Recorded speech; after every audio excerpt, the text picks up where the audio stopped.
கபிலர் மறைவு. கபிலருக்கு உலகத்தை காண காண வெறுப்பு உண்டாயிற்று. 2 இடங்களில் முயன்றும் பாரி மகளிரை கொல்ல யாரும் முன்வரவில்லை. இப்படியே ஒவ்வொரு இடமாக போய்க் கொண்டே இருப்பதா? அதை காட்டிலும் மானக்கேடான செயல் வேறு இல்லை. நம்முடைய மதிப்பு குறைந்து விட்டதா?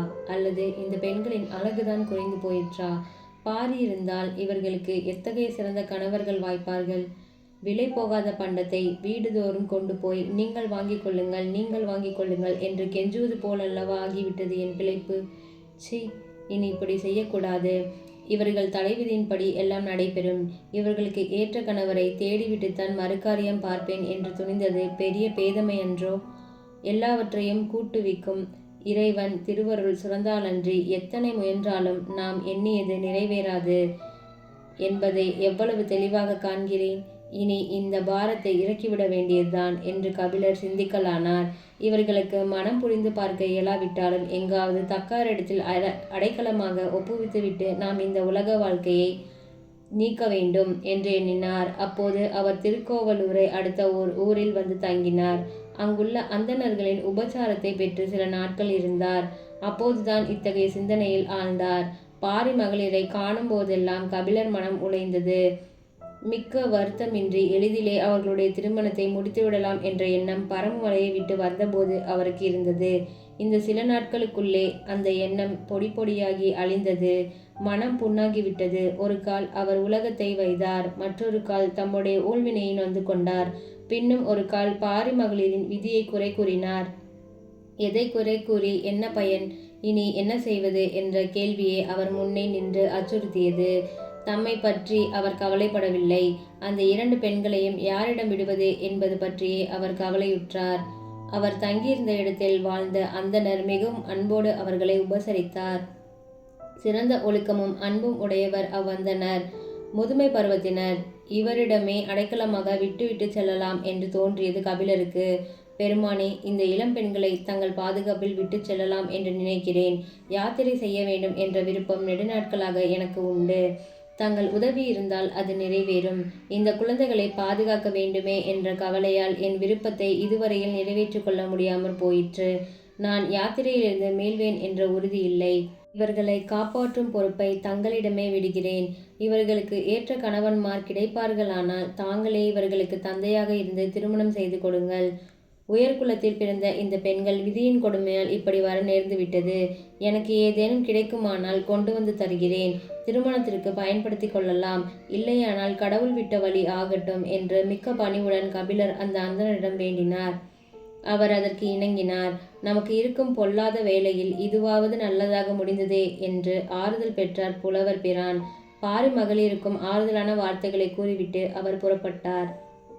பாரிக்கு பின் உலகில் நல்லவர்களே இல்லை போல் இருக்கிறது என்று எண்ணியிருந்த அவருக்கு சேர அரசன் செவ்வக்கடுங்கோ வழியா தன் ஈகையில் சிறந்தவனாக இருக்கிறான் என்று யாரோ சொன்னது காதில் விழுந்தது.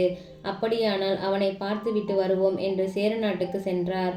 வஞ்சிமா நகரத்தை அடைந்தார். அப்போது அங்கே அரசாண்டிருந்த செல்வக்கடுங்கோ வலியாத்தன் உண்மையிலேயே பரிசிலரை தாங்கும் பண்புடையவனாக இருந்தான். பரம்பை முற்றுகையிட்டவன் சேரர் குலத்தில் வேறொரு கிளையில் தோன்றிய மன்னன்.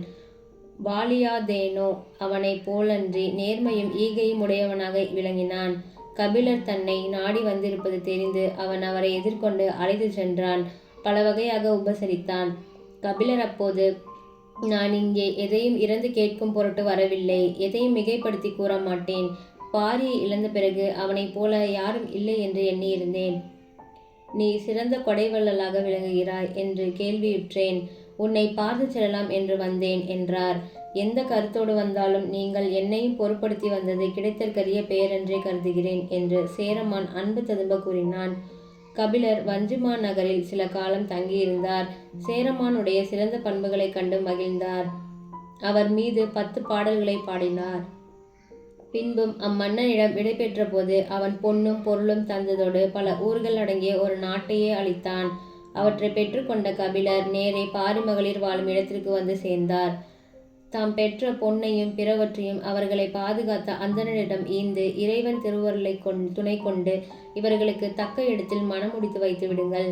நான் போய் வருகிறேன். இனி என்னை காண முடியாது என்று சொல்லி விடை பெற்று கொண்டார். உலக வாழ்வு அவருக்கு வெறுத்து போயிற்று. பாரியோடு மறு உலகத்தில் சேர்ந்து வாழ வேண்டும் என்ற எண்ணம் வலியுற்றது. இனி நம்மால் உலகத்தில் ஆக வேண்டிய செயல் ஒன்றும் இல்லை. நாம் பாடிய பாடல்களிலே பாரியும் வாழ்வான், நாமும் வாழ்வோம். இனி விரதம் இருந்து உயிரை விடுவதே தக்க செயல் என்று எண்ணினார். பாரியை நினைத்த போதெல்லாம் அவருக்கு துயரம் உண்டாயிற்று. குரங்குகள் கீறி உண்ட பழம் நன்றாக கனிந்திருப்பது கண்டு குறவர்கள் அதை பறித்து வீட்டுக்கு கொண்டு வந்து பல நாட்களுக்கு வைத்து கொண்டு உண்ணுவார்கள். உன்னுடைய நாட்டில் அத்தகைய வளமான நாட்டையுடைய பாரியே, நீ என்னோடு மனம் ஒன்றிய நண்பன் என்று நினைத்தேன். ஆனால் அந்த நட்புக்கு ஏற்றபடி நீ நடந்து கொள்ளவில்லை. நீ என்னை பாதுகாத்த காலமெல்லாம் உன் மனத்துக்குள் என்னை பற்றிய வெறுப்பு இருந்திருக்க வேண்டும். உன்னுடைய பெருமைக்கு ஏற்றவனாக நான் இருக்கவில்லை. அதனால்தான் நீ என்னை இங்கே விட்டுவிட்டு போய்விட்டாய். உன்னோடு கூட்டி போகாமல் இங்கேயே கிட என்று நீ மறைந்தாய். நான் உனக்கு ஏற்ற நண்பன் அல்லாவிட்டாலும் நல்வினையானது சில காலமேனும் உன்னோடு ஒருங்கு வாழும்படி செய்தது. எனக்கு தகுதி இல்லாமல் இருந்தாலும் உன்னோடு இம்மையிலே என்னை கூட்டி வைத்த அந்த நல்லுள் இப்போதும் என்னை உன்னோடு சேரும்படி செய்யட்டும். நான் இனி உன்னை பிரிந்து வாழ மாட்டேன் என்று அவர் சொல்லிக் கொண்டார். உணர்ச்சியோடு வந்த அந்த வார்த்தைகள் கவியாகவே அமைந்தன.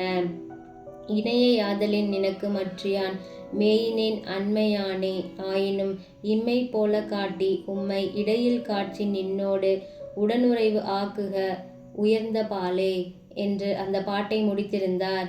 இந்த பாட்டுத்தான் அந்த நல்லிசை சான்றோரின் இறுதி பாட்டாயிற்று. பாரிக்கும் அவருக்கும் இருந்த நட்புக்கு ஓமையாக வேறு எதை சொல்ல முடியும்? பாரியை எண்ணியபடியே அப்புலவர் பெருமான் தீ மூட்டி அதில் பாய்ந்து உயிர் நீத்தார். அங்கு உள்ளவர் இந்த செய்தியை அறிந்து தடுத்தும் கபிலர் தம் கருத்தின்படியே இவ்வுடம்பை தீக்கடவுளுக்கு உணவாக்கி பாரியோடு கலந்து கொண்டார். அவ்விருவருடைய நட்பின் பெருமையை தமிழுலகத்துக்கு சான்றோர் வியந்து பாராட்டினர். கபிலர் தீக்குளித்த இடத்தில் ஒரு கல்லை நாட்டி அவ்விடத்தில் உள்ள மக்கள் வழிபட்டார்கள். அந்த கல்லுக்கு கபிலக்கல் என்ற பெயர் வழங்கியது.